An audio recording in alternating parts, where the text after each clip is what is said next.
Okay, this is example 2. I've taken and drawn on the board the beam, loading diagram, and the cross-section of the beam. Okay, this one has a lot more to do with cross-section than it does with beam. So I've got these to fill in. I'm going to look at this beam right here, and I'm going to take and go to page 114. And if you look at page 114, I think you're going to see a couple of cases. One that looks like that.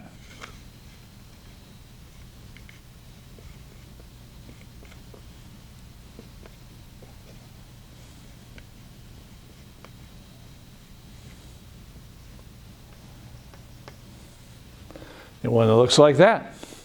So, page 114 of your text. Okay, if I'm looking at this right and I'm seeing it, I've got picture case 2 and case 3. Case 2 and case 3. And if I look at those, it says for case 2, M is big W L over 8. And case 3, M is PL over 3. And if I look for the V, it's big W over 2. And if I look at V, it is P. So, this one's relatively easy. You can see what I've done. I've taken pictures and I've put the two together.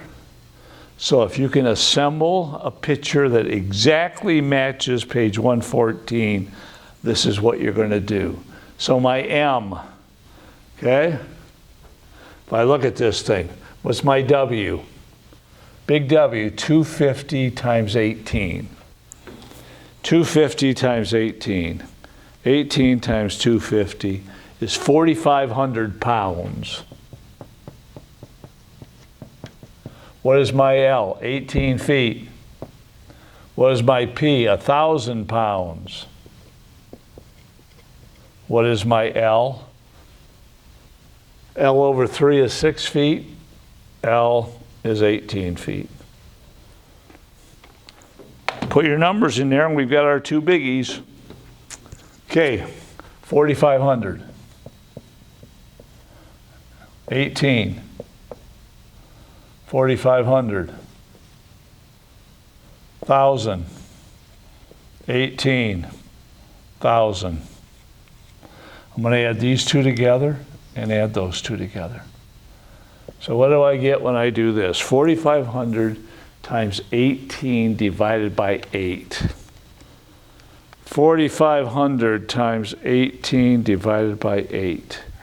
10,125.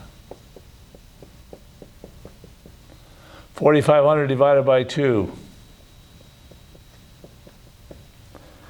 4,500 divided by 2.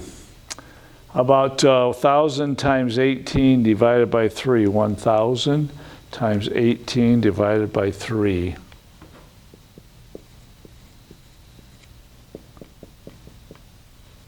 About 1,000. M max. 10,125 plus 6,000. V max. 2,250 plus 1,000.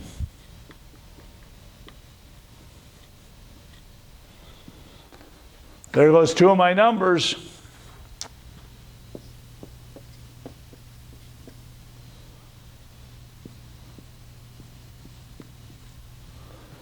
Okay, that takes care of those.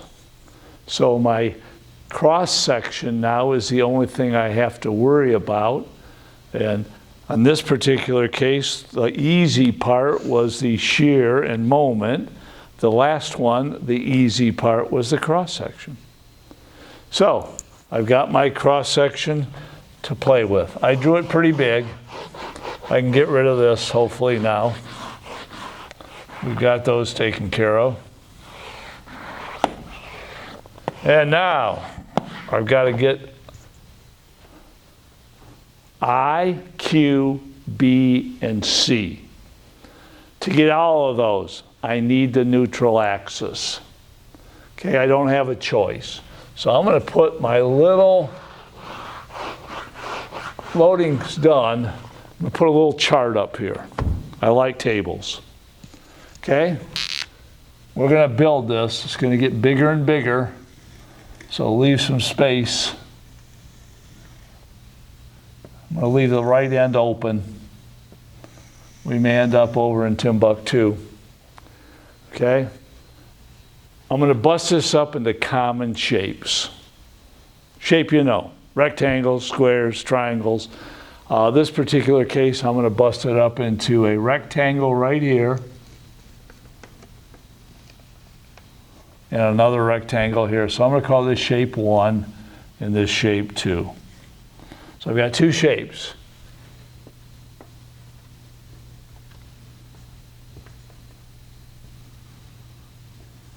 This is a summation sign. Okay, now I want the dimensions of those shapes. So the next one's going to be D-I-M-E-N-S. I want you to put them in an order that makes sense. And I'm going to tell you what makes sense. In page 666, we looked at the moment of inertia of a rectangle. It was B d cubed over 12. Put the horizontal dimension in first. 4 by 1. 8 and 1 is the next one. 1 inch wide, 8 inches tall. So I'm going to put that in horizontal first. 1 by 8. Next one is area. Multiply the two. Add them together. There's 12 square inches of material in that particular shape. Now, Y bar. Y bar is the distance, the summation of moments. You're used to this. You've done it. What does it mean? Just like sum of moments, we pick a line and we take the moments about that line. For me, I'm going to pick this line right here, the bottom of the beam. So what is my area? I've got them, 4 and 8. What is my distance to the center from the line I picked? There's the center of that thing. There's the center of that thing.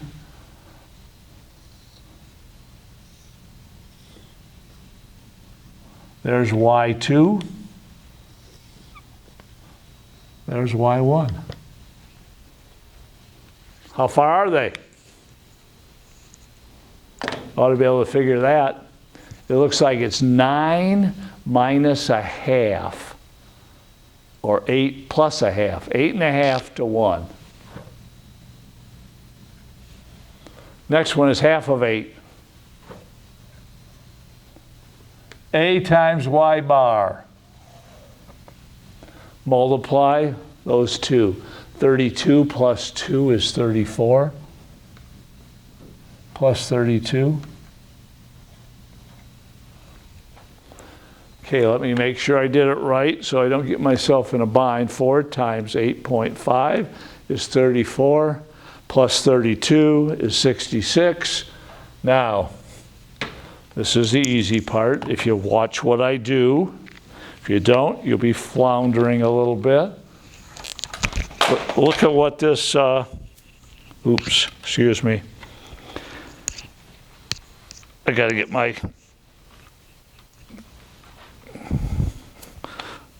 thing back. Okay, we're back online. This times this is that. This times this is that. Therefore, this times this has to equal that. So if I write that down, and I'm going to call this Y bar of the system, 12 times Y bar equals 66. Y bar is 66 divided by 12. 66 divided by 12 gives me 5.5 inches. So 5.5. So what that tells me is 5.5 inches up. So I'm going to put this in a different color. I think I'll try brown if it works. 5.5 inches up.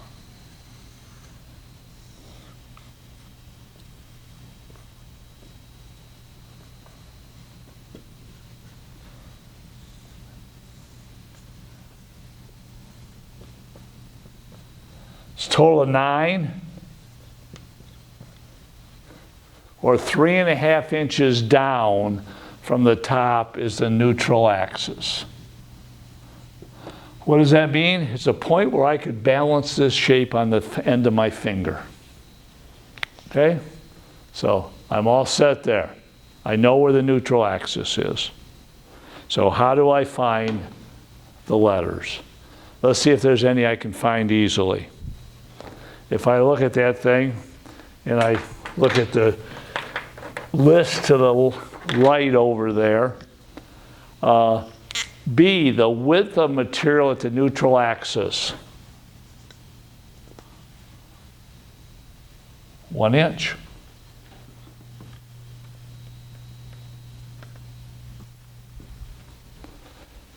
C, the distance from the neutral axis to the plane of evaluation.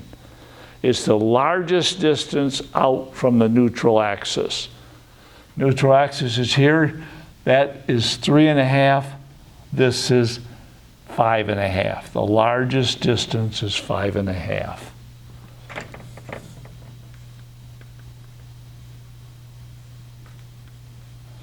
Takes care of that. So I can come over here and I can put 1 inch right here. And I can put 5.5 inches right there. Oh, it looks like I and Q are left. Okay, Q happens to be the easiest to calculate, so I'm going to do that. Okay, how do we do it? Remember what we did last time. Find the neutral axis. Crosshatch either side of the neutral axis. I'm going to crosshatch the easy one. There's the easy side. It's just a rectangle. The other side is 2 rectangles. I'm going to calculate them both to show you that it doesn't matter because the numerical value is the same. So let's do it. What is a Q? The moment of the area about the neutral axis. So Q. And I'm going to put B for bottom. That's what this B bottom, T top is. Okay? Area. 5.5 times 1.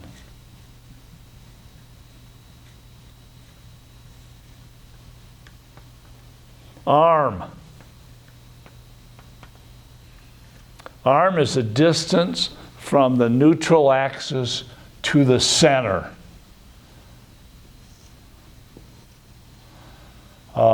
Neutral axis to the center. So the center of this thing is where? Right about right here, maybe? How far is that? Half of 5.5. So 2.75. So if I multiply 2.75 times 5.5, I get 15,125 inches cubed. Okay, let's say you didn't like that. Let's say you did a crosshatch up here. Now there's my neutral axis.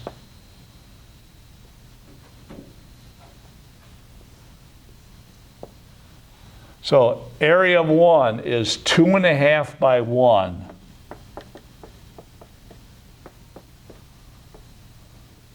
That's that area. Area of 2 is 4 by 1. That's this distance up here. It's 2.5 divided by 2. And up here is 2.5 plus a half, 3. Okay, if I do this right, that number is supposed to be 15.125. So 2.5 times 2.5 divided by 2, 3.125. 4 times 3 is 12. Add the two together, 15.125 cubic inches. It doesn't matter which side you pick. So what are you going to do? You're going to pick the easiest one. So once you draw your line, look at the two sides, decide which one makes sense, and then find the moment of that area about the neutral axis. So in my case, this guy's going to be 15.125.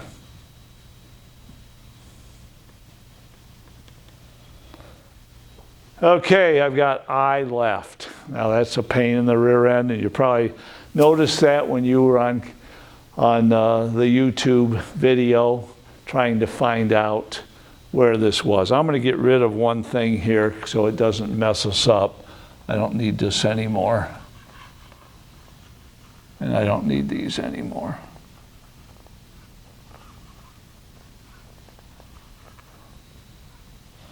Okay, we're going to leave the rest of it. Okay, it looks like I've got to finish up my table. Okay, in appendix in the back of your book, if you've got lost and you don't understand the YouTube videos, if you go to the back of your book in the appendix section, you're going to find Appendix A has centroids. It also has moment of inertia. And in A.3 on page 5 or 658 and 659, they go through calculations. The calculations they go through indicate that the I equation for the system, this I, is composed of the following. I equals I-O plus A-Z squared. That's the equation. It's right on the top of page 659. So I've got the area. It's right here. I need I-O and Z. So I'm going to put a column for I-O, put a column for Z, and I'm going to put another column for AZ squared.